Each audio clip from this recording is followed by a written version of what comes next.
Hi, I'm Christy McDonald, and here's what's coming up this week on One Detroit Arts and Culture. A celebration of design around Detroit. Plus, artist Asia Hamilton turns her childhood home into an interactive art exhibition. Then, how the Detroit arts and culture scene continues to survive during the pandemic. It's all just ahead on One Detroit Arts and Culture. From Delta Faucets to Behr Paint, Masco Corporation is proud to deliver products that enhance the way consumers all over the world experience and enjoy their living spaces. Masco, serving Michigan communities since 1929. Support for this program is provided by the Cynthia and Edsel Ford Fund for Journalism at Detroit Public TV, the Kresge Foundation, Community Foundation for Southeast Michigan.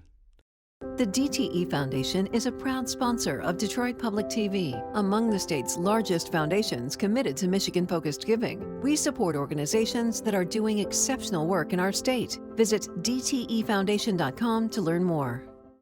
Business Leaders for Michigan, dedicated to making Michigan a top 10 state for jobs, personal income, and a healthy economy. Also brought to you by the Fred A. and Barbara M. Erb Family Foundation, and viewers like you.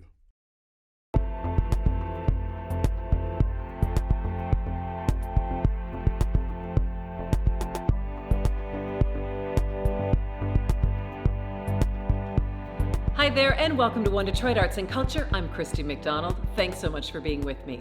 The creative community in Metro Detroit keeps changing things up to continue thriving during the pandemic. Performances outdoors, virtual art exhibitions, and so much more all help fill the need for arts and culture right here in Detroit. Coming up on the show this week, Design Core Detroit's Month of Design impacts the community way beyond the month of September, the stories behind the installations. Plus, we'll take you to an interactive art exhibition encompassing an entire home in a Detroit neighborhood. It focuses on being female in America today. Then my conversation with Omari Rush from Culture Source. We talk about what the arts and culture scene has done to continue to thrive. It is all coming up on One Detroit Arts and Culture. Every fall, we celebrate the Detroit Month of Design, and many of the installations stay up for weeks to come all around the city for people to enjoy.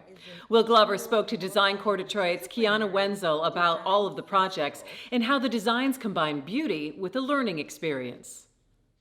Let's start with, for those of us who may not be savvy about what the Detroit Month of Design is, can you just give us a little insight into what it is, what we're looking at, what we're talking about? Sure. The Detroit Month of Design is an annual multidisciplinary design festival that occurs throughout the city of Detroit, September 1st through the 30th. And 2021 marked the 11th anniversary of the festival.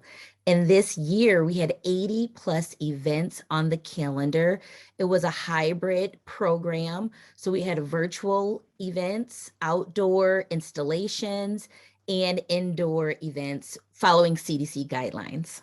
Who's participating? Who's making this decisions about who gets to participate? How does all of that work? Sure. Every year we have an open call. So I call it like a call and response to the community. Detroit's design community, do you have ideas and work that you would like to showcase in September? If so, apply to participate. And this year we received 188 submissions. And we have a curatorial selection committee. Every year it changes. We had 6 people this year. And they all look at the applications, give feedback. We have an internal review, and we really try to show a holistic, view of our community. Because it's a multidisciplinary design festival locating all around the city, you have cultural institutions, nonprofits, community groups, people working in the built environment, visual communication. And so we narrowed it down to the 80 plus that we had on the calendar this year. So when we're using the term design, you referenced that it's multidisciplinary. And I just wanted to be clear that when we're saying design, we're not speaking specifically about, the aesthetics of everything, although that is a portion of it. But just explain a little bit about what design, what falls under that umbrella of design. Sure. Design overall, I define design as a process from idea to fruition. What does that look like? And that is like the definition of design. But for design core, we really categorize it into three main brackets. Design creatives working in the built environment. So that could be architecture, landscape, urban planning, interior design. Or are you a creative working in visual communication, which would be illustration, user experience, augmented reality, anything that you're kind of like creating those visuals and graphic assets that people use. And then the third bracket would be product design. Are you a crafts person where you're making jewelry, making fashion, making shoes? Or are you a product designer that's making something more industrial, like a robot or a machine? And so we have built environment, visual communication, and product design are the three main ways that we kind of describe the multidisciplinary aspects of the festival. There's also the Motown Museum, celebrated the 50th anniversary of Marvin Gaye. What's still going on? They have pop-up markers and learning opportunities along Grand Boulevard, where you're looking at album covers. And what's the role of album covers in communicating, how people are addressing society and what's happening to them? Are there any plans that you guys are making for next year? Is there anything you can give us a sneak peek on, or give us some insight into, maybe some of the things that you guys are looking for, hoping for? Yes, one of my goals is to see the festival as a platform beyond just a celebration. And you made a really good point. What's the role of the festival for learning, in making learning more accessible, design education? What's the role of the festival in creating business opportunities for our creatives and entrepreneurs, for the people participating in the festival? How can they connect with more audiences, customers, or meet people in industry? So if anyone out there, it's a rolling kind of basis. Yes, we have the open call, but I'm talking to people all the time. That call and response is about 12 months of community engagement, because people can only participate if they know about it or know that it's available for them. And we're hoping to bring back some of our monthly programming in 2022, like Drinks by Design, where we had designers showcase their skills on a monthly basis. And it popped up. It was in a different location every month, kind of leading Really up to the cool. Detroit Month of Design. And we were getting 300 to 400 people a month. So it's a great way to have like interdisciplinary networking. And when you talk about strengthening your community, it's about meeting people that you wouldn't normally meet at work because they don't work there. They don't live in your community, or they're not in your family. So how are you going to build those connections and opportunity? I want to look at how can the festival create non-traditional learning opportunities and business opportunities for people that didn't go to design school. We saw that a lot with Sneaker House. There was one company that really stood out, Clean Sneaker Care. A young company, Daryl Blanding, started his own company cleaning sneakers. And now he's doing like 300 to 400 pairs of sneakers a month. And let's talk about those entrepreneurs when we talk about the festival, and how can we lift them up? For more on Design Core Detroit and the projects they're working on next, just head to our website at onedetroitpbs.org.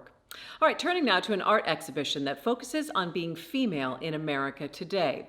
It's called WomxnHouse Detroit, and one of the co-creators is artist Asia Hamilton. She helped put together this interactive exhibition of 14 female artists. It's actually inspired by the 1972 feminist installation project called WomxnHouse. I spoke with Asia about the exhibition, which is located inside her childhood home on St. Mary's Street in Detroit. Let's talk about WomxnHouse and the exhibition that you have, installation that is actually happening in your childhood home.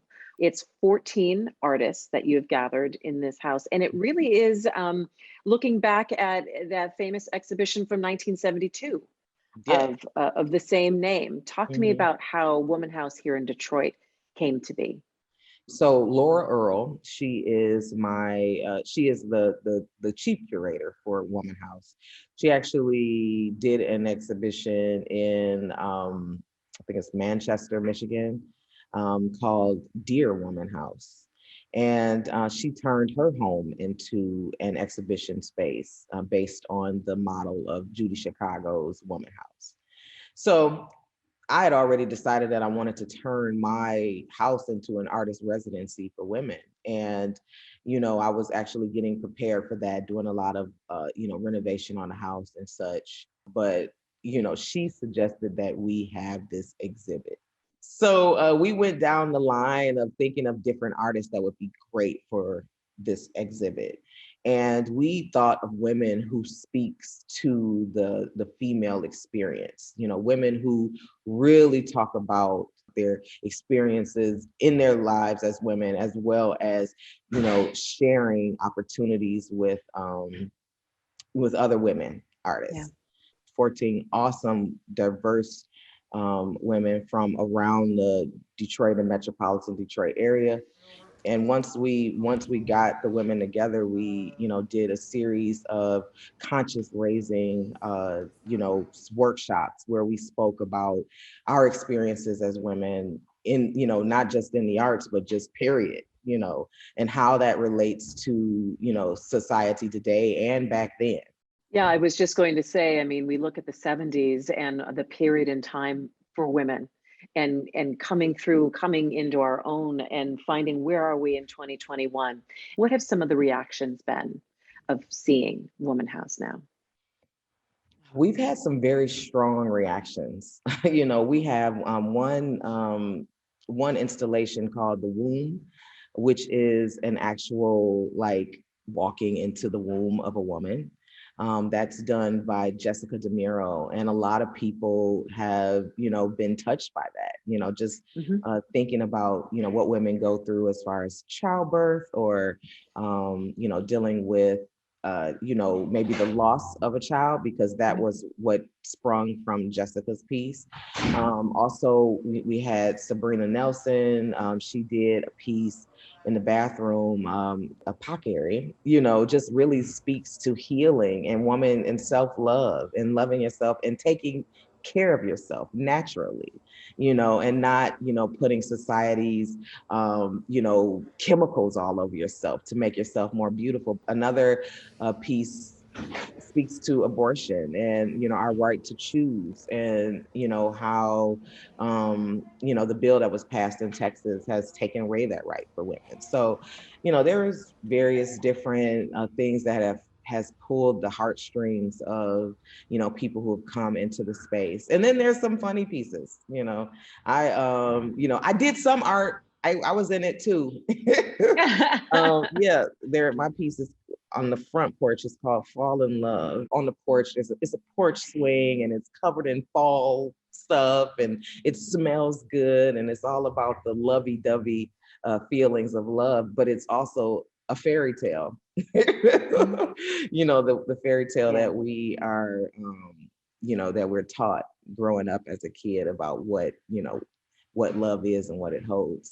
And then in the back, on the back porch, there's a picture of a man and a woman pointing fingers at each other.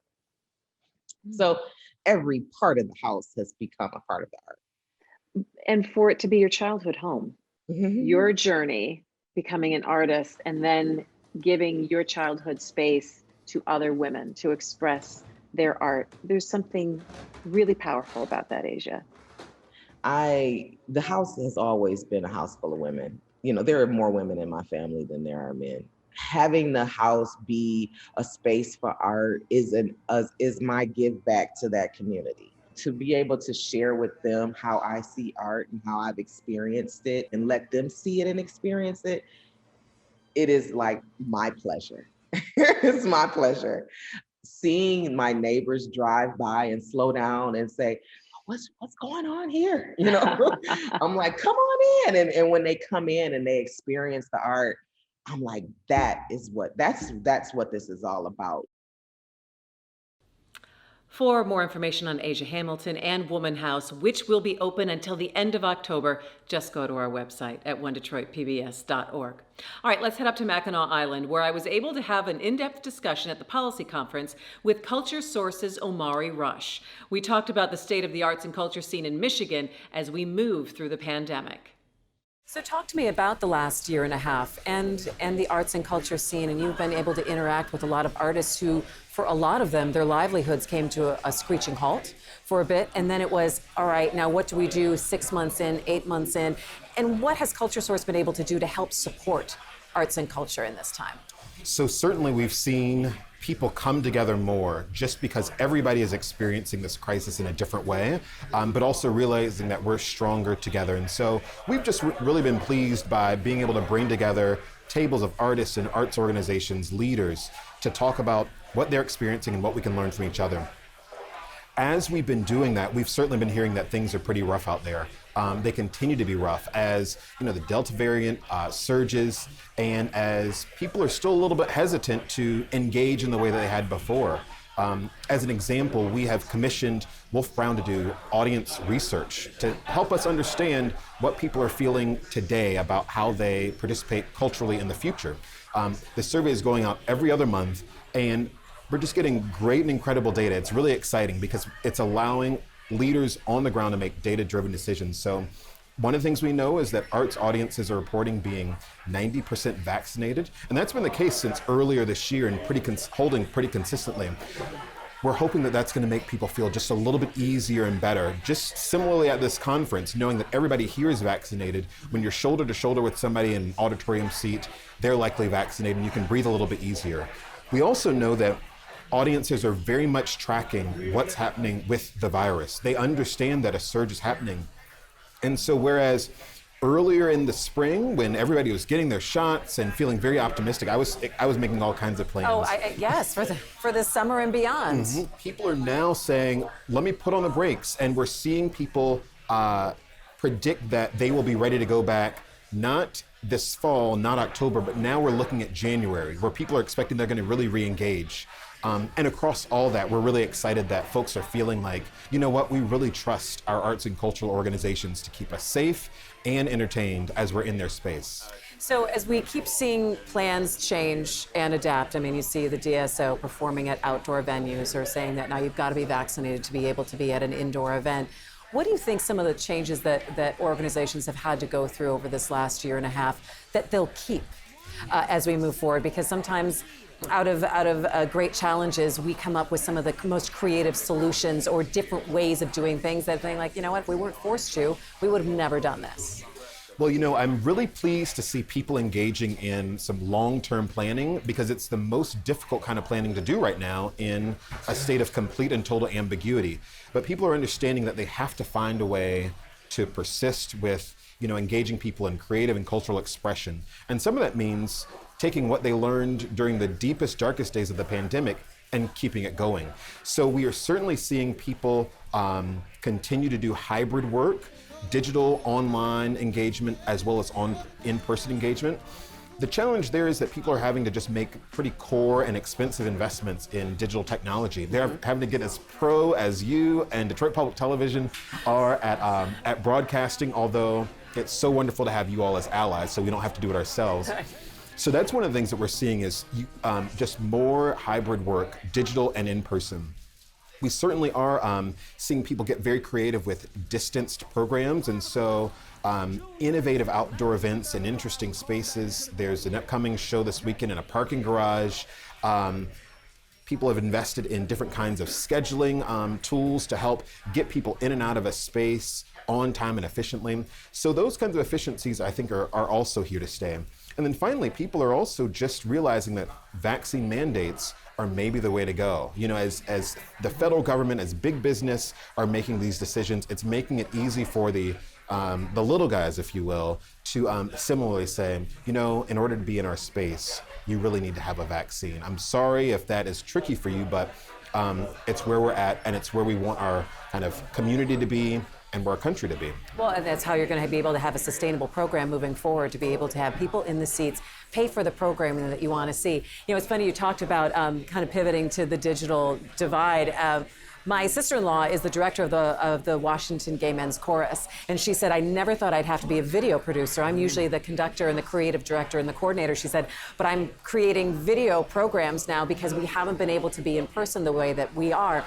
What are you sensing from the performance community about maybe changing profession, getting out of the arts, finding something different because it's so tenuous right now? Well, Christy, we could talk a lot about this great recession, great resignation, And the way that the pandemic has given people time to think about what they really want to do, what's really important to them, and also what they're built for, you know? And so certainly we are seeing people leave the field and try other things. It's also one of the things that we learned during the pandemic is it's very hard to be an artist. Artists have very little safety nets, social safety nets. Their gigs were the ones to go the quickest and are the last to likely come back. And this, I mean, that's pretty, just as a sidebar, that's pretty significant for our economy, knowing that the arts and culture sector is about 5% of GDP, larger than construction, transportation, and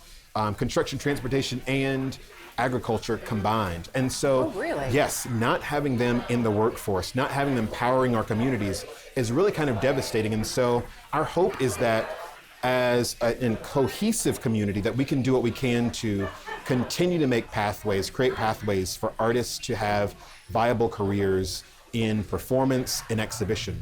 I will also say that people are certainly realizing that, yeah, it's hard to do digital programming. It's hard to be a producer, you know, when these are not our skills. And so people are starting to gradually develop those kinds of competencies, realize where they need to skill build and who they can reach out with, and also partner. Partnerships are the way to go. What about some kind of, help from Culture Source to say, this is how you need to kind of run your gallery now, or these are the things that we can show you that and make it easier to transition to doing more digital, or this is who you should talk to if you want to do some more digital work? Are those kind of conversations happening between smaller organizations that may not have the 6-month, 12-month backup or revenue to be able to support themselves? 100%, which is very exciting.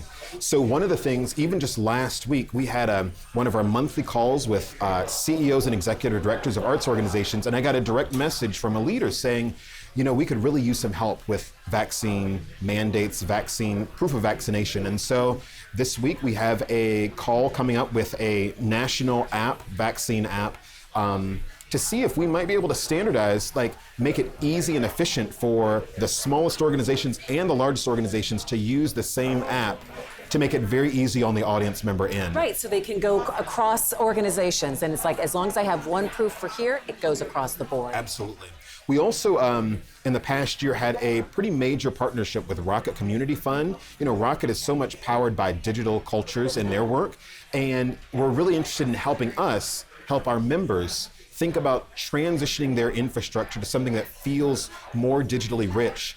And so we had a series of workshops on how to work digitally, how to analyze, audiences digitally, those kinds of things. A grant program to get equipment into organizations that modernize their kind of infrastructure, and something we called a tech expert in residence, somebody that was an on-demand resource that people could call and connect with to say, hey, I'm conducting this chorus online and a screen went out, or hey, we're thinking that we should do a virtual walking tour of our gallery, but we're not sure if it's right for us. Can you help us?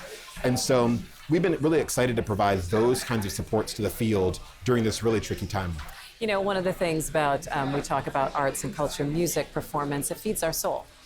And it's something that I know that I gravitated toward during the pandemic, just because it helped take me away from the everyday, and I think a lot of the stress that we all experienced, and I think that we're all still having to deal with, even immersing ourselves into this new world that we live in. Talk a little bit about how important arts and culture in Southeast Michigan is to all of us. Certainly I can speak for myself and say that it was a real lifeline for me, from watching Schitt's Creek on Netflix to really kind of getting engrossed in kind of brilliant fiction.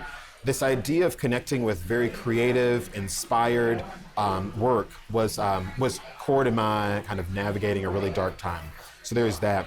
In Southeast Michigan, you know, if you think about things that we're known for and about reasons why people visit our region, why people anchor to our region, a lot of it has to do with arts and culture and the way it defines the soul of a community. Motown has done that for years and years and years. And certainly we have institutions that line main streets, Woodward, you know, throughout the region that really create a sense of place. And it's, you know, one of the things that the pandemic did for me, and I think for the community generally, is help people remember and kind of understand how important it is to have those places when we're needing to grieve, when we're needing to be inspired. I mean, Rochelle Riley did that beautiful exhibition on Belle Isle, gosh. you know, It and was these so art, needed. these art moments are so important. And so one of the, things about the pandemic is I think and I also hope that it really reminded people about the centrality of arts and creativity in their lives.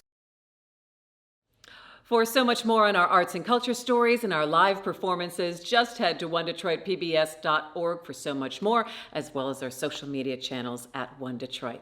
That is going to do it for me. Take some time to experience some arts and culture this week. Enjoy it, and I'll see you next time. Take care. You can find more at onedetroitpbs.org or subscribe to our social media channels and sign up for our One Detroit newsletter. From Delta Faucets to Behr Paint, Masco Corporation is proud to deliver products that enhance the way consumers all over the world experience and enjoy their living spaces. Masco, serving Michigan communities since 1929. Support for this program is provided by the Cynthia and Edsel Ford Fund for Journalism at Detroit Public TV, the Kresge Foundation, Community Foundation for Southeast Michigan. The DTE Foundation is a proud sponsor of Detroit Public TV, among the state's largest foundations committed to Michigan-focused giving. We support organizations that are doing exceptional work in our state. Visit dtefoundation.com to learn more. Business Leaders for Michigan, dedicated to making Michigan a top 10 state for jobs, personal income, and a healthy economy. Also brought to you by the Fred A. and Barbara M. Erb Family Foundation, and viewers like you.